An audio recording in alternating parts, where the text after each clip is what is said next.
नमस्कार दोस्तों, I hope you are doing well. आज है 5 अक्टूबर और आज का लेक्चर बड़ा ही शानदार रहने वाला है। आज हम लोग द हिंदू के इम्पोर्टेंट टॉपिक पर डिस्कस करेंगे, इसीलिए वीडियो के आखिर तक बने रहिए। आज बड़े ही इंटरेस्टिंग पॉइंट पे मैं आपके साथ शेयर करूंगा। तो आज का डिस्कशन चालू करते हैं बिना देरी के। डाउन टू अर्थ की रिपोर्ट में बच्चे जो है वेरी हाई रिस्क पर है because of kerosene lamps. Eastern India में ये प्रॉब्लम चल रही है। वैसे देखा जाए तो around 1.3 billion people world wide face करते हैं इलेक्ट्रिसिटी एक्सेस को। ये जो प्रॉब्लम है वो डेवलप वर्ल्ड में कम है कंपैरिजन टू डेवलपिंग वर्ल्ड।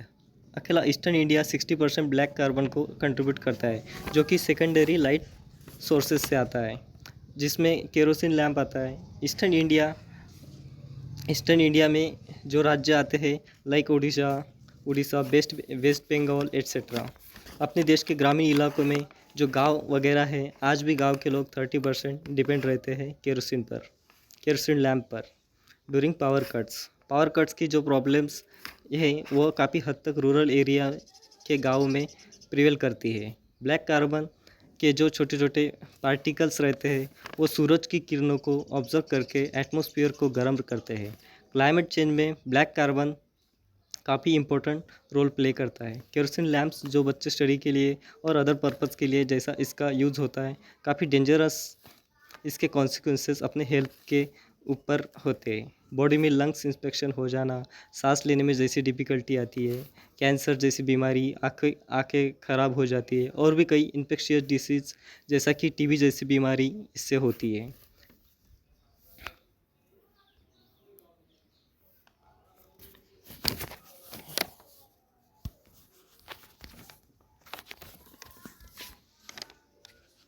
ये जो पिक्चर आपको दिखाई दे रही है वो बिहार की है। पूरा रेल ट्रैक देखो कैसे बाढ़ से भरा हुआ है।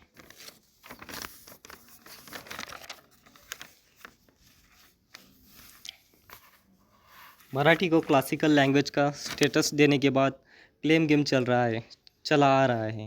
ये जो डिमांड है वो 2013 से पेंडिंग चली आ रही थी। अपनी इंडिया के प्राइम मिनिस्टर मोदी साहब जी ने भी कहा है कि मराठी लैंग्वेज का काफ़ी कल्चरल कंट्रीब्यूशन रहा है अपने नेशन की हिस्ट्री में। शिवसेना के फाउंडर बाला साहब ठाकरे हमेशा से ही मराठी भाषा को प्रमोट करते थे। अब जाके उनका ड्रीम जाके अभी पूरा हुआ है। इस स्टेटस से जॉब क्रिएशन में हेल्प होगी। आज है हरियाणा का असेंबली इलेक्शन। जो भी ये लेक्चर सुन रहे हैं वो कमेंट्स करें और अपना वोट किसी भी पार्टी को आप देना चाहते हो आप देकर आइए। वोट देने से पहले आप ये देखें कि आप किस कॉन्स्टिट्यूंसी से बिलोंग करते हो, उस एरिया के एमएलए का प्रीवियस ट्रैक कैसा रहा है, उसने किस एरिया में और कैसे एरिया में काम किया है, क्या क्या डेवलपमेंट किया है, ये सब चीज़ें देखकर ही आप वोट कीजिएगा। रिसेंटली एक आर्टिकल में जो कि एयरफोर्स के चीफ है वो गवर्नमेंट को डिमांड कर रहे हैं कि इंडिया टेक्नोलॉजी में और प्रोडक्शन रेट जो डिफेंस इक्विपमेंट्स के है उसमें काफ़ी पीछा है कंपेरिजन टू चाइना। इंडिया को ज़रूरत है प्राइवेट सेक्टर की डोमेस्टिक प्रोडक्शन को बूस्ट करने के लिए इन फाइटर जेट्स। इंडिया के पास काफ़ी एक्सपोजर है यूज़ करने के लिए वही, लेकिन प्राइवेट सेक्टर को भी उसमें एंट्री करने की ज़रूरत है। इंडिया मशीनरी से भी उनसे पीछा है। इसी को होल्ड करते हुए प्राइवेट सेक्टर को इम्पोर्टेंट रोल प्ले करना होगा।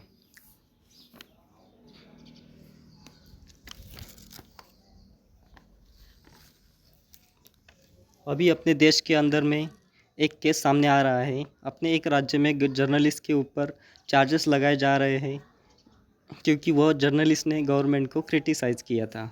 डेमोक्रेटिक कंट्री में फ्रीडम ऑफ एक्सप्रेशन, हर एक इंडिविजुअल के व्यूज़ की रिस्पेक्ट की जाती है।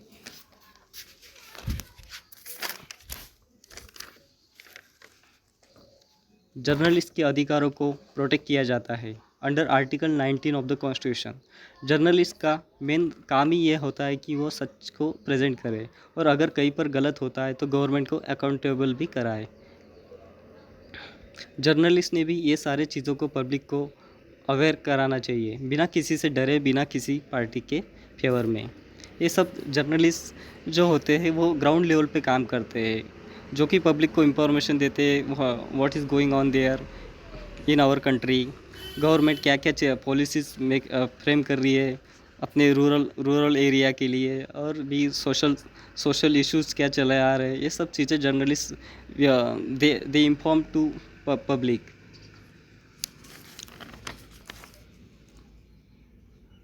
अभी अक्टूबर शुरू होते ही मिड अक्टूबर तक साउथ ईस्ट मानसून ख़त्म हो जाएगा। इंडियन मेट्रोलॉजिकल डिपार्टमेंट, जिसे हम आईएमडी कहते हैं, वो वेदर फॉरकास्टिंग के लिए आईएमडी वाज एक्यूरेट देयर।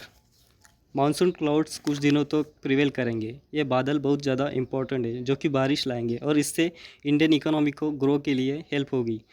कुछ ही दिनों में other monsoon is also coming, जिसे we can call it north east monsoon. इसे ये जो नाम दिया गया बिकॉज ऑफ इट्स डायरेक्शन के कारण, जिसमें विंड्स लैंड मास से एग्जिट करते हुए समंदर में एंटर करती है। इस फिनोमेना को हम नॉर्थ ईस्ट मानसून कहते हैं। ये जो नॉर्थ ईस्ट मानसून है, जो बारिश कराते हैं, वो बारिश होती है आंध्र प्रदेश के कुछ पार्ट्स में और तमिलनाडु, केरला और कर्नाटका के सदर्न पार्ट में। तमिलनाडु के लिए north east monsoon main source है रेन लाने का।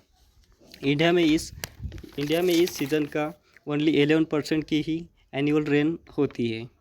नॉर्थ ईस्ट मानसून को ज़्यादा अटेंशन नहीं मिलता है comparison to south east monsoon. फिर भी यह मानसून तमिलनाडु और आंध्र प्रदेश के इलाकों में धान और मेज के खेती को काफ़ी मदद करता है। इसी को लेकर 2015 में चेन्नई में भयंकर बाढ़ आई थी, जिससे काफ़ी हद तक नुकसान हुआ था। लोगों की डेथ्स वगैरह हुई थी, फैमिन्स, ये सब चीज़ें हो गई थी। और उसी को बेस लेते हुए और 2019 में उस शहर में वाटर शॉर्टेज हुआ था। इस साल ज़्यादा उम्मीदें है कि La Nina will support to this, इसलिए इफेक्टिव मॉडलिंग ज़रूरी है। बहुत सारे वर्ल्ड भर के मॉडल्स ने स्ट्रगल किया है to forecast timing of La Nina. More focus is needed on modelling, जिसके कारण अर्बन फ्लडिंग को मिटिगेट किया जा सकता है। द हिंदू में एक और आर्टिकल इज़राइल के बारे में आया है। कहा जा रहा है कि गाज़ा में सर्वाइवल के लिए बैटल हो रही है।